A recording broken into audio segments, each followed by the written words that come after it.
आज हम लोग पांचवा योग उपनिषद पढ़ेंगे। पांचवा योग उपनिषद है हमारा योग तत्व उपनिषद।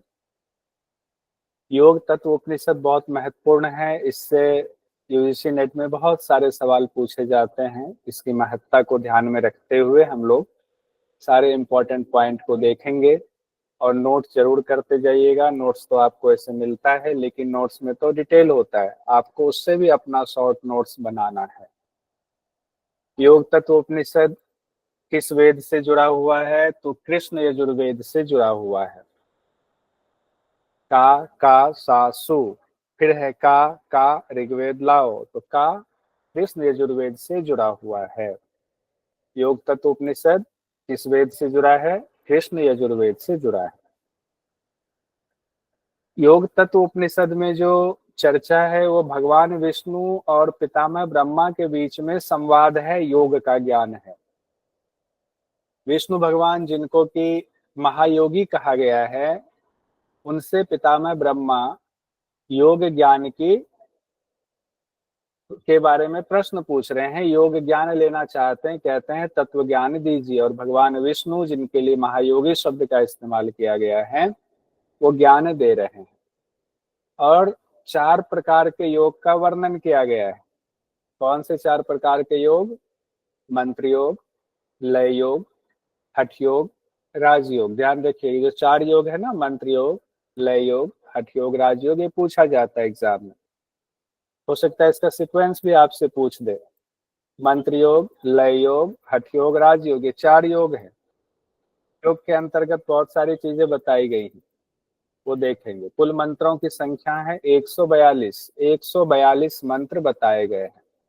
कितने मंत्र हैं? 142 मंत्र बताए गए हैं। शुरुआत किस तरीके से हो रही है? पितामह ब्रह्मा भगवान विष्णु की आराधना करते हैं और उनसे सवाल पूछते हैं, हे जगन्नाथ, कृपया आप मुझे अष्टांग युक्त योग का उपदेश करें। देखिए यहाँ लिखा हुआ है अष्टांग युक्त योग का उपदेश करें। ऊपर हमने देखा कि 4 प्रकार के योग की चर्चा है, मंत्र योग, लय योग, हठ योग और राजयोग। तो हठ योग में अष्टांग योग की चर्चा आएगी हठ योग के अंतर्गत, यानी पहले 4 प्रकार के योग, फिर उसके अंदर अष्टांग योग की चर्चा है। ये सुनने के बाद भगवान विष्णु कहते हैं कि मैं उस तत्व का वर्णन कर रहा हूं, अब तुम ध्यान से सुनो। उसके बाद भगवान विष्णु कहते हैं, अभी जितने जीव जंतु हैं, हम आप जितने हैं, सब माया रूपी जाल से बंधे हुए, माया का जाल पड़ा हुआ हमारे अंदर, इसीलिए सुख और दुख का अनुभव करते हैं। उससे बंधे, उस जाल में फंसे हुए। तो सुख दुख तभी तक है जब तक माया रूपी जाल में है। अगर माया रूपी जाल को काट दिया तो सुख दुख से परे हो जाएंगे, आनंद की स्थिति में हो जाएंगे। तो इस जाल को काटेंगे कैसे? कैसे इस जाल से मुक्ति मिलेगी? तो वो रास्ता ही मृत्यु तारक मार्ग है, उसको सुनो। भगवान विष्णु कह रहे हैं सुनो। क्या कहते हैं भगवान विष्णु, या महायोगी विष्णु कहा गया यहाँ पर, अलग अलग शास्त्रों के मतों में पढ़कर ज्ञानियों की बुद्धि मोहग्रस्त हो जाती है, मोहग्रस्त हो रही ज्ञानियों की बुद्धि, क्योंकि अलग अलग शास्त्रों में अलग अलग बातें कही गई हैं। एक ही बात को अलग अलग तरीके से कहा गया है। तो उसके बाद जो ज्ञानी लोग पढ़ते हैं, जो पढ़ लेते हैं, उनको लगता है कि अलग अलग शास्त्रों में अलग अलग बात कही गई है, तो इसका मतलब मत अलग अलग है। तो वो एक दूसरे के मत को छोटा दिखाने की कोशिश में जुट जाते हैं। तो ये भी मोह ग्रसित होने की वजह से, माया की वजह से ऐसा होता है। कहते हैं जिस पद का, यानी उस परम पद का वर्णन तो देव भी नहीं कर सकते हैं। जब उसका वर्णन देव नहीं कर सकते हैं, तो वो स्वप्रकाशित जो आत्मा वाला पद है, परम पद है, शास्त्र में भला उसको कैसे जो है रखा जा सकता है, उसका वर्णन कैसे हो सकता है? यानी जो हम लोग शास्त्र पढ़ते हैं उसमें जो वर्णन है योग का, उसमें जो मत बताए गए हैं, वो मत अधूरा है। कि जिस पद का वर्णन देव नहीं कर सकते, उसको शास्त्र पढ़ करके आप कैसे पता लगा सकते हो? शास्त्र में उसका वर्णन भला कैसे हो सकता है?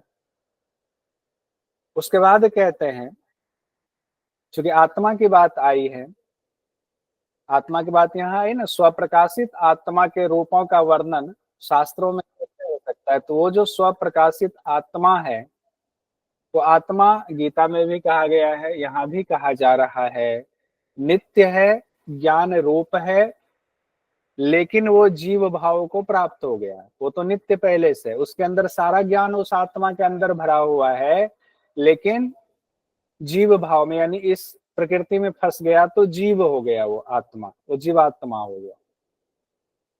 कहते हैं कैसे फंस गया, जब वो नित्य है तो फंसा कैसे इस प्रकृति में, इस जाल में। तब कहते हैं भगवान विष्णु कि सबसे पहले जो परमात्मा थे या है परमात्मा जो हैं, वो परमात्मा जब अकुल स्थिति में थे, यानी कि जब ये सृष्टि की रचना नहीं हुई थी, प्रलय की अवस्था में थे, तो उस परमात्मा में बहुत लंबे समय बाद जल के समान स्फुरन हुआ। स्फुरन थोड़ी सी उसमें गति हुई, और स्फुरन होने पर उनमें सबसे पहले अहंकार की उत्पत्ति हुई। अहंकार आ गया, और अहंकार की उत्पत्ति हुई तो पंच महाभूत आ गया, अहंकार से पंच महाभूत आ गया। फिर धातु से युक्त गुणात्मक पिंड उत्पन्न होने लगे, अलग अलग पिंड होने लगे, यानी गुण वगैरह आने लगे। अब उसी विशुद्ध परमात्मा ने सुख दुख से युक्त होकर जीव की भावना कर दी, यानी उसी परमात्मा की देन है कि सुख दुख भर दिया। तो सुख दुख जैसे ही भरा तो मुझे सुख हो रहा है, मुझे दुख हो रहा है, ये भाव ही भर गया तो जीव बन गए, यानी सुख दुख के फेर में खुद जाके फंस गए। तो इससे जो है नाम हो गया जीवात्मा, जीव हो गए हम, जीवात्मा हमारा नाम हो गया। अब सवाल है, चलिए ठीक है, वो दोष हमारे अंदर सुख दुख वाला दोष आ गया, गलती से हम उस चक्रव्यूह में फंस गए, और जब हम फंस गए तो उससे निकले कैसे, ये दोष दूर कैसे हो। तो उसके बाद भगवान विष्णु कहते हैं कि उसके लिए ज्ञान और योग दोनों की जरूरत है, यानी ज्ञान भी चाहिए और ज्ञान के बाद योग भी करना पड़ेगा। कैसे, उसकी व्याख्या कर रहे हैं, कहते हैं अगर सिर्फ ज्ञान है तो मोक्ष नहीं मिलेगा, सिर्फ योग है तो भी मोक्ष नहीं मिलेगा। उसको इस तरह से कहा गया है, योग विहीन ज्ञान मोक्ष देने वाला कैसे हो सकता है, यानी कि जिस ज्ञान में योग नहीं है उससे मोक्ष नहीं मिलेगा, और जिस योग में ज्ञान नहीं है उससे भी मोक्ष नहीं मिलेगा। यानी कि अगर योग आप खूब कर रहे हो और ज्ञान आपको है ही नहीं तत्वों का, तो मोक्ष प्राप्ति नहीं होगी। और ज्ञान बहुत है आपको तत्वों के बारे में, सब जानते हो, और योग उसको पाने की कोशिश कर ही नहीं रहे, तो भी मोक्ष नहीं हो सकता है।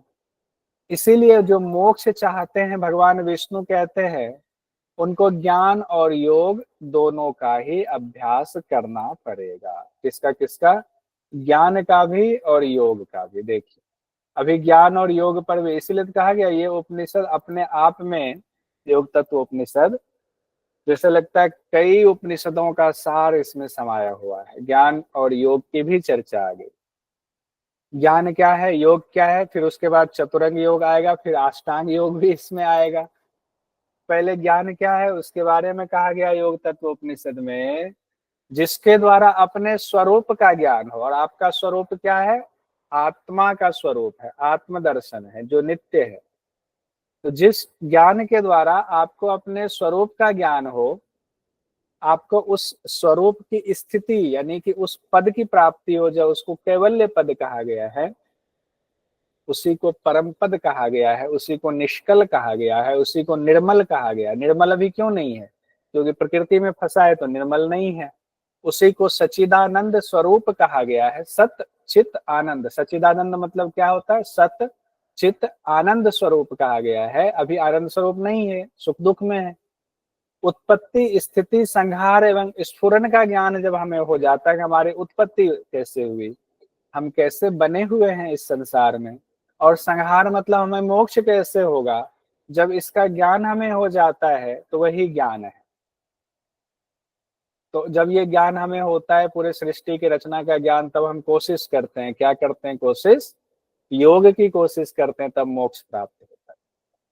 अब योग क्या है, ज्ञान तो जान लिया, जिसके द्वारा अपने स्वरूप का ज्ञान हो, केवल परम पद निष्कल निर्मल सच्चिदानंद स्वरूप उत्पत्ति स्थिति संहार एवं स्फुरन का ज्ञान हो जाए, वही वास्तविक ज्ञान। अभी रास्ते का ज्ञान हो गया है, कनॉट प्लेस तक जाना कैसे है, ये यहाँ से रास्ते का ज्ञान हमें बैठे बैठे हो गया, किताब पढ़ लिया हमने, यहाँ से इतनी दूरी पर जाना, यमुना पार करना है, वहां बाएं तरफ मुड़ना, वहां से गोल चक्कर लेना, लेकिन अभी गए नहीं है, सिर्फ ज्ञान हुआ है।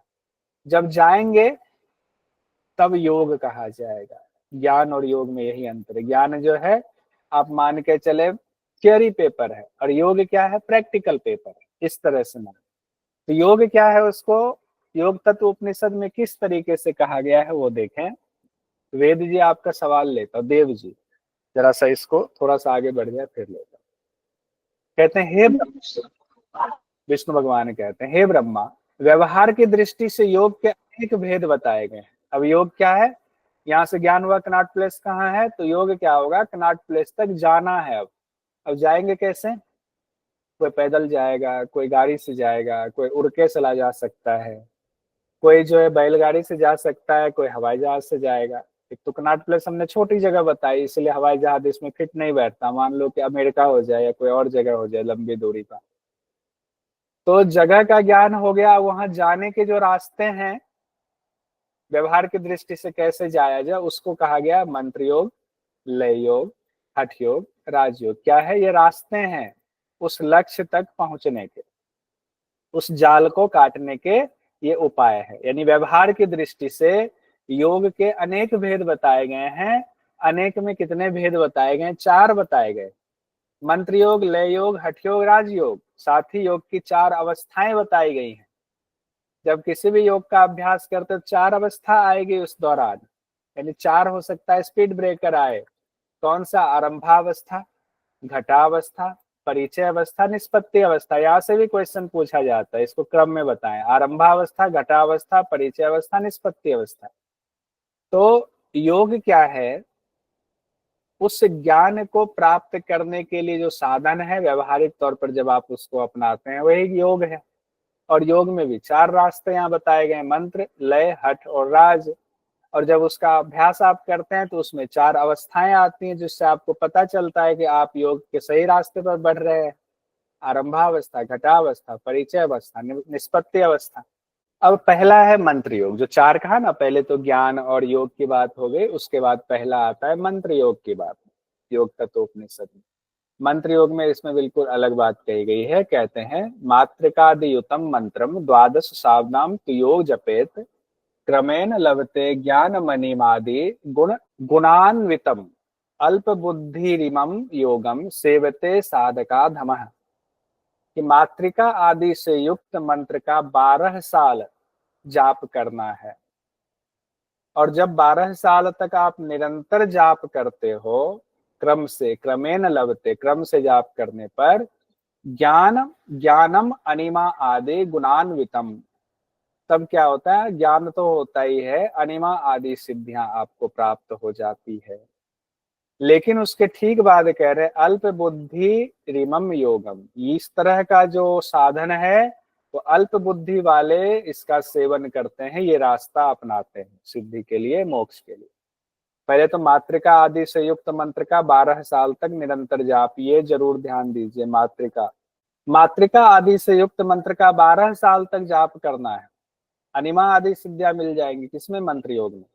इसको कौन अपनाता है, अल्प बुद्धि वाला, यानी अधम कोटि का साधक। एग्जाम की दृष्टि से कितने सवाल आ गए, मातृका से भी सवाल पूछा जा सकता है। 12 साल भी, कितने साल तक मंत्र योग वाला करेगा अभ्यास, 12 साल, क्या सिद्धियां मिलेंगी, अनिमा आदि ज्ञान प्राप्त होगा।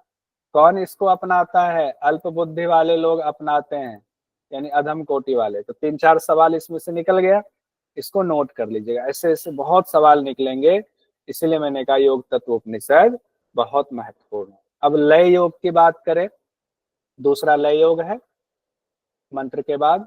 लय योगश्चित्त लयः कोटिशः परिकीर्तितः गच्छम तिष्ठत स्वप्नम भुंजनम ध्यायेन निष्कलम ईश्वरम। परमात्मा में लय योग चित्त, परमात्मा में जो चित्त लीन हो जाता है वही लय योग कहा जाता है। उस परमात्मा में चित्त का लीन होना ही लय योग है। उसके बाद कहा गया है कोटिशः परिकीर्तितः, लय के करोड़ों प्रकार बताए गए हैं, ध्यान रखिएगा। यहाँ से क्वेश्चन आया हुआ था, पहले बताता हूं तो सतर्क रहिएगा, भी क्वेश्चन नीचे आएगा। एक तो परमात्मा में चित्त लगा दिया और कितने लय बताए गए, करोड़ों बताए गए, कोटिशः बताए गए। उसके बाद कहते हैं गच्छतम तिष्ठतम स्वप्नम भुंजनम ध्यायेन, यानी चलते रुकते शयन करते भोजन करते उस कला रहित परमात्मा का निरंतर चिंतन करते रहना चाहिए। आप भी करें, जब भी आप कोई काम कर रहे हैं, चल भी रहे हैं, तो परमात्मा का ध्यान जरूर करें। अब ये नहीं कि परमात्मा का ध्यान कर रहे हैं, चल रहे हैं, इधर चले गए उधर, नहीं।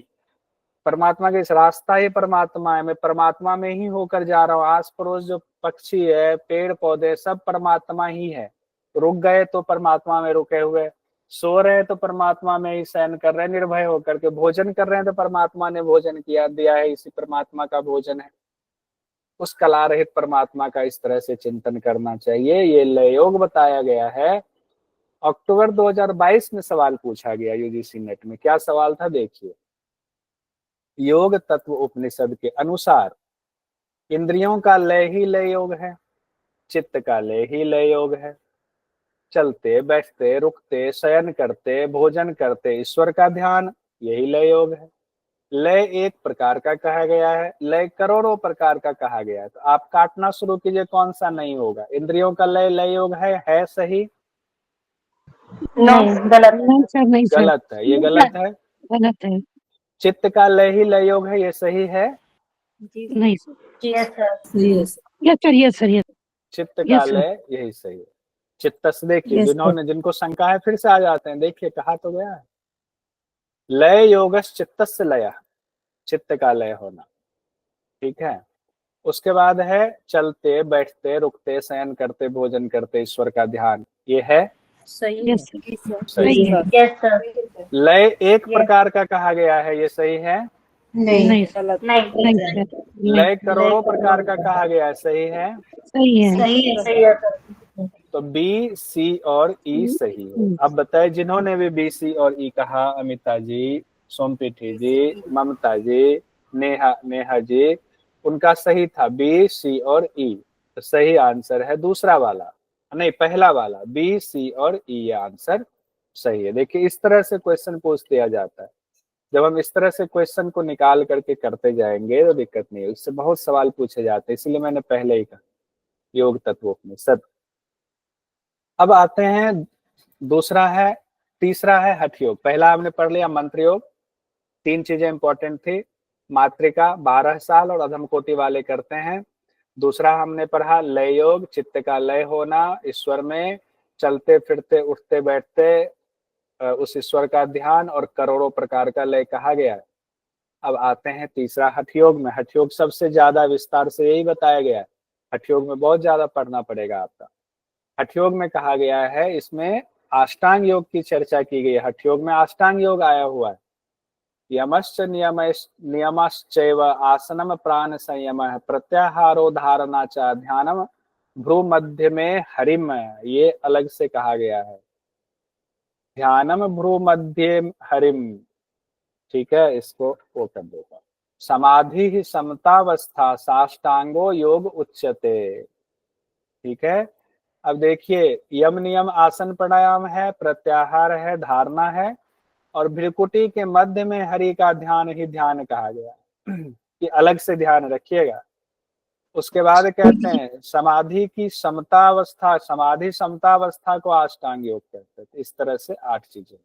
यहीं पर हठ योग में ही तीसरे नंबर पर ये मुद्रा की बात की गई है, और इससे भी सवाल पूछा जाता है। मुद्रा में क्या कहा गया है, महामुद्रा महाबंधो महाभेदश्च खेचरी जालंधरो उद्यानश्च तथैव च दीर्घ प्रणव संधानम सिद्धांत श्रवणम परम वज्रोली च अमरोली च सहजोली त्रिधामता। अब देखिए यहाँ पर 2-3 चीजें बिल्कुल अलग कही गई है। महामुद्रा महाबंध महाभेदस खेचरी, चलिए ये तो नॉर्मल है, बहुत शास्त्रों में मिल जाएगा। जालंधर उद्यान बंद मूल बंद भी मिल जाएगा, 4 3 7 तो यहाँ हो गए। लेकिन उसके बाद जो ये आपको दीर्घ प्रणव और सिद्धांत श्रवण कहा गया है ना, तो दीर्घ प्रणव मेन है, सिद्धांत श्रवण तो मान लीजिए ये कहा गया है कि दीर्घ प्रणव इन चीजों का जो सिद्धांत है, इनके जितने मुद्रा बंद बताए गए हैं और दीर्घ प्रणव, इनके सिद्धांत का श्रवण कीजिए, ये बात कहा जा रहा है। लेकिन एग्जाम में हो सकता है कई बार ये शब्द भी पकड़ करके दे दिया जाए, सिद्धांत श्रवण। ये सिद्धांत श्रवण कोई क्रिया नहीं है, बस ये है कि महामुद्रा, महाबंद, महाभेदस, खेचरी, जालंधर, उद्यान और मूलबंद और दीर्घ प्रणव संधान का गुरु के मुख से जो है इसके सिद्धांत का श्रवण कीजिए बड़े प्रेम पूर्वक। और उसके बाद वज्रोली, अमरोली, सहजोली, ये जो त्रिधा 3 क्रिया है, इसके मत को भी जानिए, तब आपका हठ योग में ये सब पूर्ण होगा। अब देखिए क्वेश्चन किस तरह से पूछा गया, ये देखिए, योग तत्व उपनिषद के श्लोकानुसार सही क्रम बताइए। अब लीजिए, यहाँ सही क्रम पूछ दिया गया है, और सही क्रम में क्या है देखिए, पहला महाबंद दे दिया, दूसरा है खेचरी मुद्रा, तीसरा है दीर्घ प्रणव संधान, चौथा दे दिया सहजोली, पांचवा दे दिया जालंधर बंद। अब लीजिए, पहले तो चारों मुद्रा बताई गई है, फिर तीनों बंध बताया गया है, तब उसके बाद दीर्घ प्रणव संधान बताया गया है, उसके बाद सहजोली और वज्रोली वाली बात आई हुई है। वज्रोली, अमरोली, सहजोली तीनों बाद में, वज्रोली, अमरोली, सहजोली इसी सीक्वेंस में आता है। तो अब बताइए कौन सा होगा पहले, महाबंद हो गया पहला, ठीक हूं मैं? अब बोल सकते, ठीक है, मैं बोलूंगा तब पीछे पीछे बोलिएगा। उसके बाद खेचरी मुद्रा, ठीक है? Yes sir. दूसरे में प्रणव संधान तीसरे में आएगा? नहीं सर, नहीं आएगा। तो क्या आएगा? जालंधर बंद आएगा? आएगा। Yes sir. तो पहला हो गया आपका महाबंद, खेचरी और जालंधर, तो 1, 2 और 5 तो हो गया, 1, 2, 5 हो गया। उसके बाद दीर्घ प्रणव संधान आएगा, ठीक है? Yes yes. और उसके बाद सहजोली आएगा। तो 1, 2, 5, 3, 4, अगर इसको ABC में लिखा हुआ तो AB कर देते हैं, नहीं तो नीचे जो है ना उसमें लिखा हुआ है। तो अब हो गया A, B, उसके बाद E, ABE देखिए किस में है, ABE एक ही में है, दूसरे में ABE, शॉर्ट से भी निकालते हैं तो हो जाता है। अब हम लोग आते हैं जो 8 अंग शुरू में कह दिया गया हठ, इसमें हठ योग में, तो 8 अंगों को एक एक कर जानते हैं। यम क्या है? यम के बारे में कहा गया है, लघ्वाहारो यमेश्वे को मुख्या भवती नेतरः, यानी कि लघु आहार, सूक्ष्म एवं लघु, हल्का आहार यम ग्रहण करना ही एकमात्र यम है। एक लाइन में बात कही गई है और गूढ़ बात कही गई है, इसको आपको कहीं नोट करना ही पड़ेगा। क्या? सूक्ष्म और हल्का आहार, लघु आहार ग्रहण करना ही एकमात्र यम है। और नियम यानी कि इसमें एक ही यम बताया गया है। आपको इस तरह से भी हो सकता है कभी क्वेश्चन पूछ दे, एक ही यम बताया गया कौन से शास्त्र में, तो इसमें एक ही यम बताया, लिखा हुआ एक ही है मुख्य रूप से। और कहा गया है मुख्य रूप से अहिंसा ही एकमात्र नियम है। अहिंसा नियमे सेविका मुख्या वे चतुरानन, यानी कि अहिंसा जो है एकमात्र प्रधान नियम है, अहिंसा ही एकमात्र प्रधान नियम। तो यहाँ हो गया मिताहार और यहाँ हो गया अहिंसा। अब आसन में आते हैं, आसन 4 बताए गए हैं। सिप शिव वाला कहा गया, सिप और शिव फॉर्मूला होता है ना, सिप शिव, सिद्धासन, पद्मासन, सिंहासन, भद्रासन, ये 4 प्रमुख आसन है, इतना ही कहा गया, सिद्धासन, पद्मासन, सिंहासन, भद्रासन। अब इसकी व्याख्या है तो हमने उसको नहीं लिया हुआ है व्याख्या को। अब आते हैं प्राणायाम में। प्राणायाम विस्तार से पूछा जाता है और सवाल भी आता है। आसन से इसमें से सवाल जो जनरली आया हुआ है वो इसका सीक्वेंस आता है, तो सीक्वेंस सिप और शिव, या लिख लीजिए निमोनिक करके,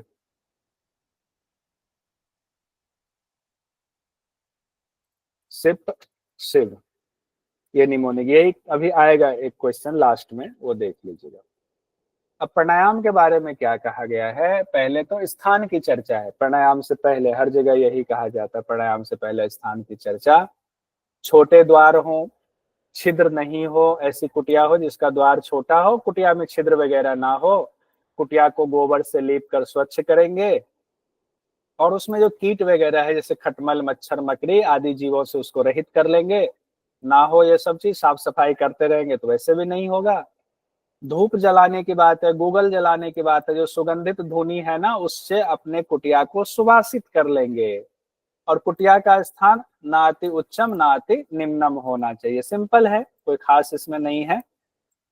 उसके बाद है फिर वहां पर यानी उस कुटिया में वस्त्र या मृगचर्म या कुश के आसन बिछाएंगे। वस्त्र, मृगचर्म या कुश के आसन बिछाकर पद्मासन लगाएंगे। शरीर को सीधा रखेंगे, इष्ट देव को प्रणाम करेंगे। ये प्राणायाम से पहले की विधि है। पद्मासन लगाएंगे, शरीर सीधा, अपने इष्ट को प्रणाम किया, शुभ कार्य करने जा रहे हैं। फिर पूरक, कुंभक, रेचक का अभ्यास करेंगे। कैसे करना है? पूरक 16 मात्रा, कुंभक 64 मात्रा, रेचक 32 मात्रा बताया गया।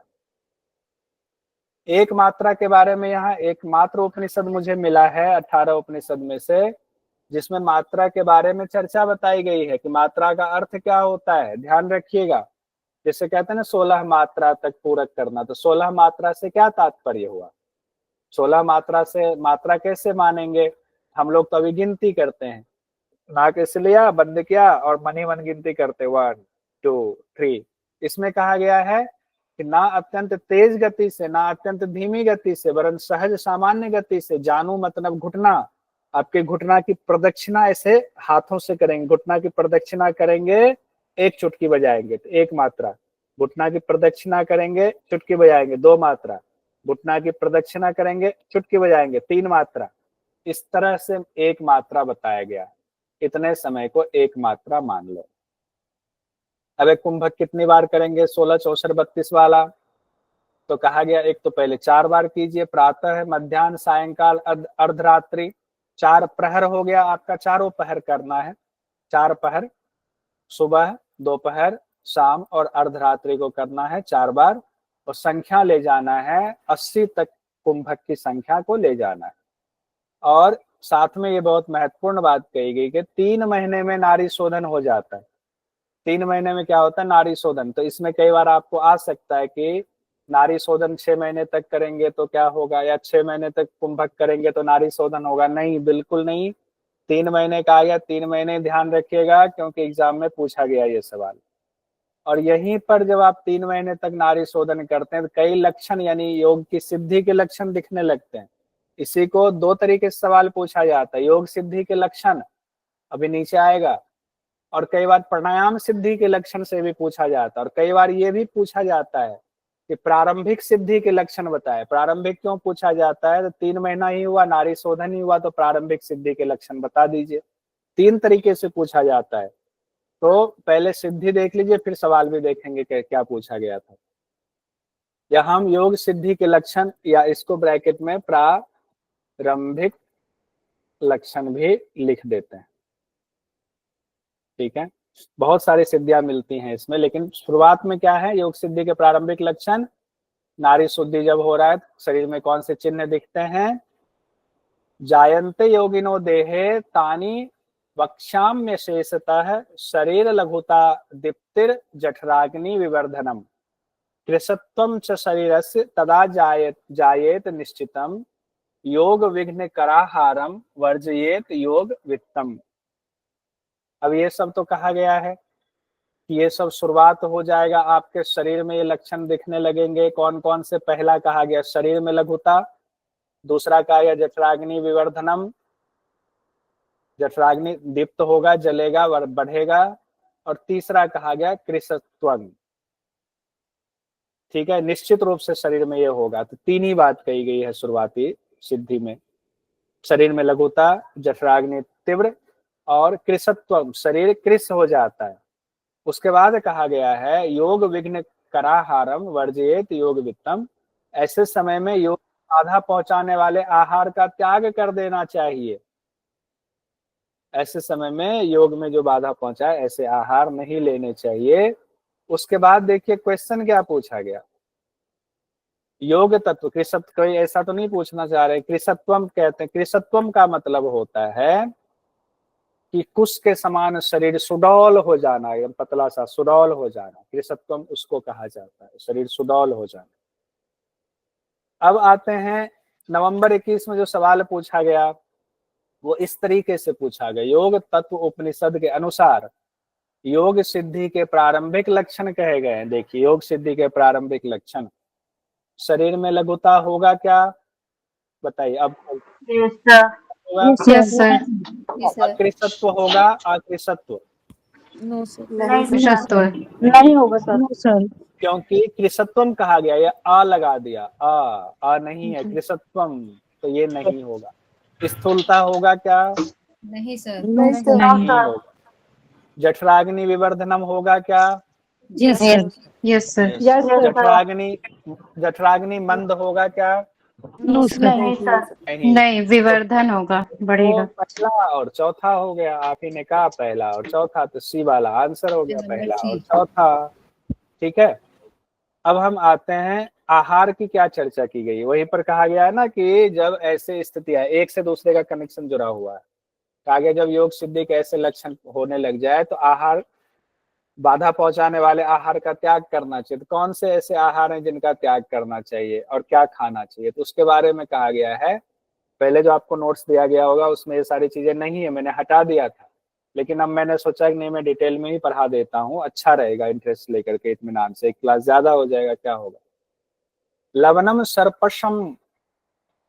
सर्षपम चा अम्ल उष्णम रुक्षम तीक्ष्णकम शाक जातम राम ठादी वहने स्त्री पथ सेवनम प्रातः स्नानो उपवास आदि काय क्लेशांश्च वर्जयेत अभ्यास काले प्रथमम सस्तम क्षीर राज्य भोजनम। तो लवण पहले नमक नहीं खाना है, सरसब जो है सरसों नहीं खाना है, चा अम्ल उष्णम खट्टा चीज और गर्म चीज नहीं खाना है, रुक्ष मतलब रूखा नहीं खाना है, तीखा नहीं खाना है, शाक नहीं खाना है, रामठ आदि मुझे नहीं पता क्या रामठ कोई चीज होता है, रामठ आदि नहीं खाना है।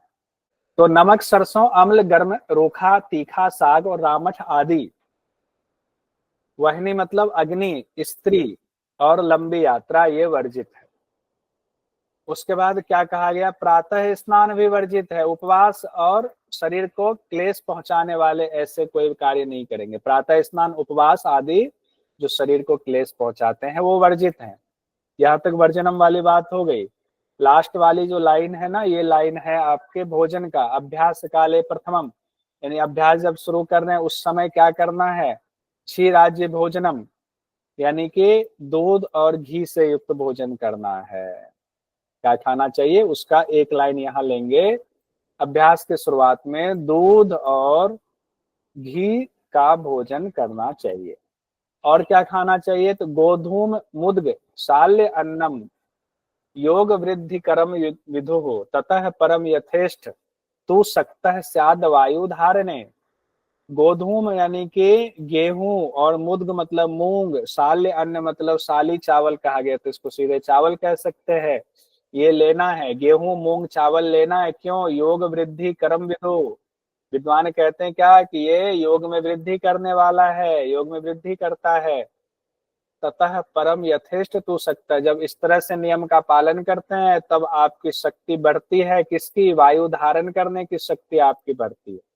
हम लोग कौन सा अभ्यास पढ़ रहे हैं, प्राणायाम पढ़ रहे हैं, उसके अंदर पढ़ रहे हैं, तो इसको अब प्राणायाम से लिंक किया गया है, ये सब प्राणायाम के लिए जरूरी है। अब एक लिंक और केवल कुंभक पर आते हैं, फिर जो है मनीता जी आपका सवाल लेते हैं।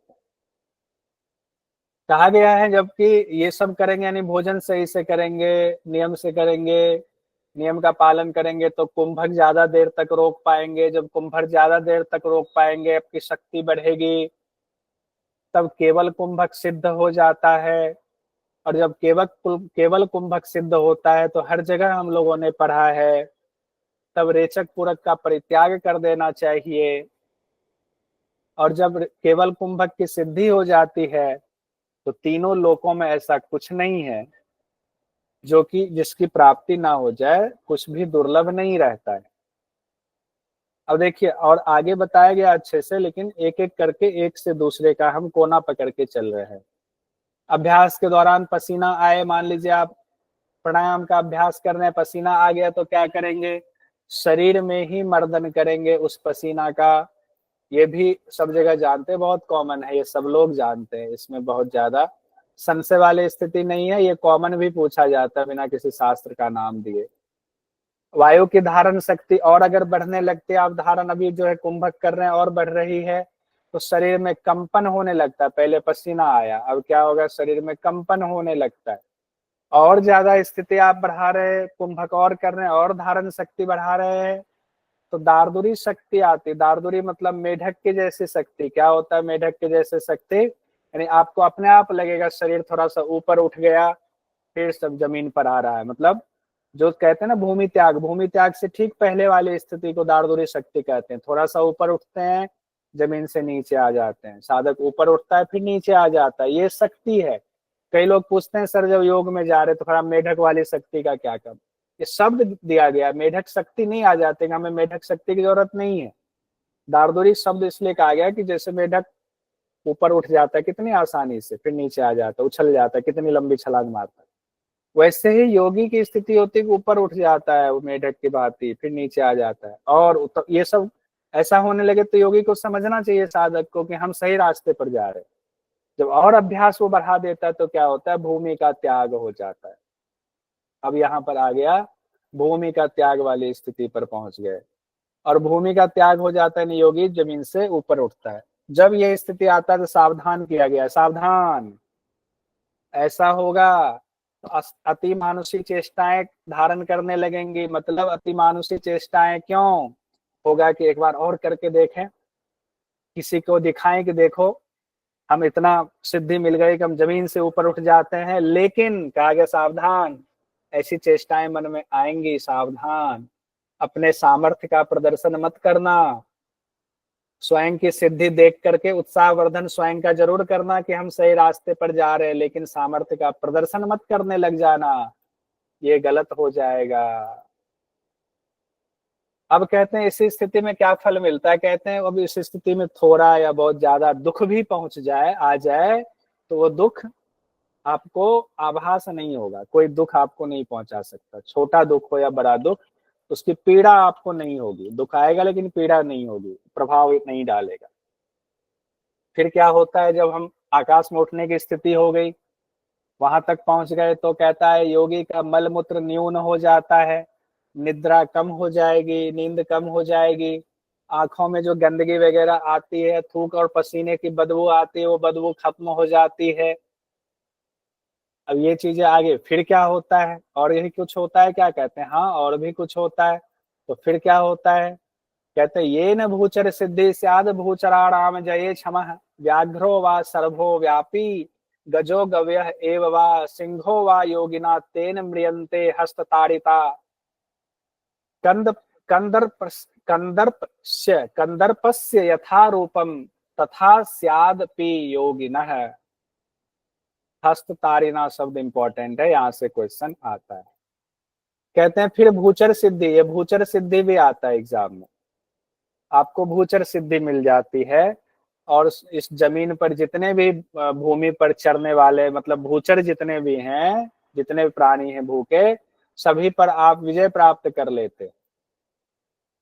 और आपकी शक्ति इतनी बढ़ जाती है कि बाघ हो, चाहे आपका सिंह हो, हाथी हो, नीलगाय आदि हो, उनको अगर आप हाथ से ही ऐसे मार देंगे तो उसकी मृत्यु हो जाती, इतनी शक्ति आ जाती। मृयंते हस्तताड़ी ता, उनकी मृत्यु हो जाएगी, ये पूछा जाता है। वैसे तो और भी उपनिषदों में कहा गया, उसमें हठ योग में कहा गया ग्रंथ में, लेकिन योग तत्व उपनिषद में ध्यान से इसको नोट कीजिएगा। उसके बाद कहा गया तब योगी और सिद्धि, क्या इतनी सिद्धि तो हो गई, योगी कामदेव के समान हो जाता है, इतना सुंदर दिव्य चेहरा हो जाता है। और जब कामदेव के समान हो जाता है तो आपके ऊपर प्रलोभन भी बढ़ने लगता है, आपको लुभाने के लिए तरह तरह के छंद रचे जाएंगे। उसकी चर्चा नीचे, पहले एक क्वेश्चन देख लेते हैं। 18 जून 2024 में पूछा गया, जो कि लीक होने पर रद्द हो गया पेपर।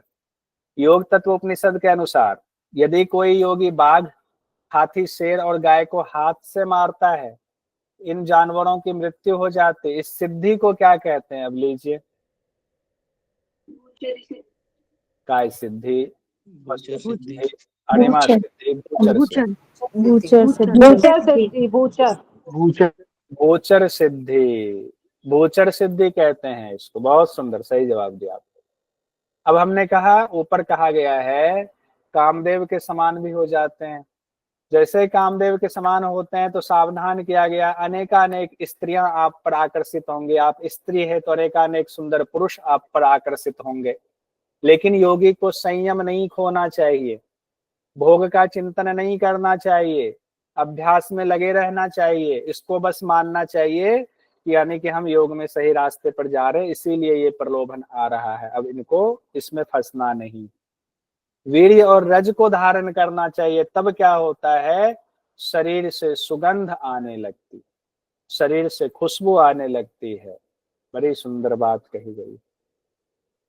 उसके बाद कहते हैं, यहां से क्वेश्चन एक पूछा गया था। अब देखिए अगला जो इंपॉर्टेंट लिखा हुआ है, इंपॉर्टेंट का स्पेलिंग ही गलत है, लिखा हुआ है ओंकार का जाप यानी प्लुत मात्रा का। इसके पूछा जाता है प्रणव का प्लुत मात्रा जाप, इसी को ओंकार का। प्लुत मात्रा का मतलब होता है आ, उ, मा और अर्धमात्रा सबको मिला करके, यानी संपूर्ण ओंकार का यानी संपूर्ण प्रणव का जब आप जाप करते हैं उसको प्लुत मात्रा जाप कहा जाता है। ठीक है, प्लुत मात्रा जाप कहा जाता है, ये ध्यान रखेंगे, परेशान नहीं होंगे इससे। तो क्या कहा गया है, ततो रहस्योपाविष्टः प्रणवः प्लुत मात्रयाः जपेत पूर्व अर्जितानाम तो पापानाम नाश हेतवे सर्व विघ्न हरो मंत्रः प्रणवः सर्वदोषः एवं अभ्यास योगेन सिद्धिरारंभ संभवा। सिद्धिरारंभ संभवा कहते हैं अब क्या करना आपको, प्राणायाम इतना अच्छा आप कर रहे हैं, अब प्रणव प्लुत मात्रा से युक्त प्रणव का जाप करना है। और इसको जाप करने से पूर्व में जो अर्जित आपके पाप हैं उसका भी नाश हो जाएगा। सभी विघ्नों को हरने वाला ये प्रणव मंत्र है, सभी दोष इससे दूर होते हैं। तो क्या क्या बता दिया गया, देखिए एग्जाम में क्या पूछा गया। एवं अभ्यास योगेन, और इसका लगातार अभ्यास करेंगे तो सिद्धिरारंभ संभवा, इससे जो सिद्धि आएगी एकदम ऐसी सिद्धि आएगी, सिद्धि आपको हस्तगत हो जाएगी। सिद्धिरारंभ संभवा। अब एकांत में स्थान में बैठकर प्लुत मात्रा यानी 3 मात्रा से युक्त प्रणव का जाप करना चाहिए। पूरा का पूरा ही इसको कलर कर देता हूं, ठीक है। तो प्लुत मात्रा का जाप यही बताया गया था, और बताया गया था इसका क्या लाभ होता है। तो लाभ में कहा, इससे पूर्व जन्मों का पाप नष्ट हो जाएगा, पूर्व अर्जिता नाम पापा नाम नाश हेतवे, और सभी विघ्न और दोषों को हरने वाला है। सर्व विघ्न हरो मंत्र प्रणव सर्वदोषः, सभी दोष सभी विघ्न हरेंगे। और निरंतर एवं अभ्यास योगेन, निरंतर अभ्यास करेंगे तो क्या होगा, सिद्धिरारंभ संभवा, सभी सिद्धि हस्तगत हो जाएगी। इसी को व्याख्याकारों ने हर जगह सभी सिद्धियां हस्तगत हो जाएंगी यही शब्द इस्तेमाल किया, सभी सिद्धियां हस्तगत हो जाएंगी। उसके बाद कहा गया है कि प्राणायाम की आपकी सिद्धि हो गई, फिर क्या होगा, कैसा अभ्यास होना चाहिए। तो ये यहाँ से भी क्वेश्चन पूछा जाता है, एक एक लाइन से क्वेश्चन है। पूर्व में जितना अभ्यास आप कर रहे थे, कितना कर रहे थे आप, 4 बार कर रहे थे, सुबह दोपहर शाम अर्धरात्रि। अब उसका सिर्फ चतुर्थांश करेंगे, ये शब्द कहा गया, चतुर्थांश अभ्यास करेंगे, यानी 1/4 अभ्यास कर देंगे। 1/4 दिन या रात में से किसी एक टाइम पर एक याम ही आपको अभ्यास करना है। एक याम अभ्यास करने की बात कही गई, एक याम अभ्यास करना। ये भी इंपॉर्टेंट, ये भी सवाल आएगा। पहले देखिए 4 सितंबर को जो पेपर हुआ उसमें पूछा गया, योग तत्व उपनिषद में वर्णित आसन है, ऊपर वाला आसन वाला क्वेश्चन वहां नहीं दिया गया था, यहां हमने दे दिया। कौन से आसन है, तो इसमें सिप शिव का आपको फॉर्मूला बताया था। स्वस्तिक आसन है क्या, नहीं नहीं। सिद्धासन है क्या, सिद्धासन, पद्मासन है क्या, सिंहासन है क्या, उग्रासन है क्या, no sir, no no no. Shiv, सिद्धासन, पद्मासन, सिंहासन और भद्रासन है। तो बी सी डी है, बी सी डी दूसरा वाला आंसर सही है। देखिए और क्या क्वेश्चन 4 सितंबर को पूछा गया, इसी बार 2 क्वेश्चन इससे पूछ दिया गया। योग तत्व उपनिषद के अनुसार प्लुत मात्रा से युक्त प्रणव का जाप करने से होता है पूर्व जन्मों के पाप का विनाश होता है क्या पूर्व जन्मों के पाप का विनाश? Yes sir. सिद्धियां हस्तगत होती हैं, होती है क्या? कपाल शुद्धि होती है? कपाल शुद्धि कहा गया है? No sir. No sir. जठराग्नि तीव्र कहा गया है क्या प्लुत मात्रा में? नहीं। मेढक की तरह चेष्टा कहा गया है क्या? Yes sir. नहीं, ये प्राणायाम में कहा गया है, प्लुत मात्रा में नहीं कहा गया, प्लुत मात्रा में। क्या ये देखिए थोड़ा सा, वैसे तो सारा एक आएंगे तब ए और बी ही हो रहा है, तो सिर्फ इसमें ए और बी होगा, ए और बी तीसरा आंसर सही होगा, ए और बी। देखिए सबको सिद्धियों को अलग अलग करके कैटेगराइज करके पढ़ना पड़ेगा। अब देखिए यहाँ जून 2019 में पूछा गया सवाल भी हमने यहाँ रख दिया। योग तत्व उपनिषद में नारी शोधन के लिए प्राणायाम के अभ्यास हेतु निर्देश दिए गए हैं। प्रतिदिन 4 बार करना है, प्रतिदिन 3 बार करना है, 3 मास तक करना है, 4 मास तक रुकिएगा। प्रतिदिन 4 बार सही है? प्रतिदिन 3 बार सही है? अरे यस सर कैसे? नहीं है। 4 बार हुआ तो 3 बार कैसे हुआ? नहीं। 3 मास तक सही है? Yes sir. 4 मास की चर्चा आई है? नहीं। सही विकल्प क्या हुआ? 1 और 3। पहला आंसर सही है, 1 और 3। तो देखिए किस तरीके से आसान सवाल आता है, थोड़ा सा इस तरह से पढ़ते चले जाएंगे हो जाए। अब हम लोग यही विराम देते हैं।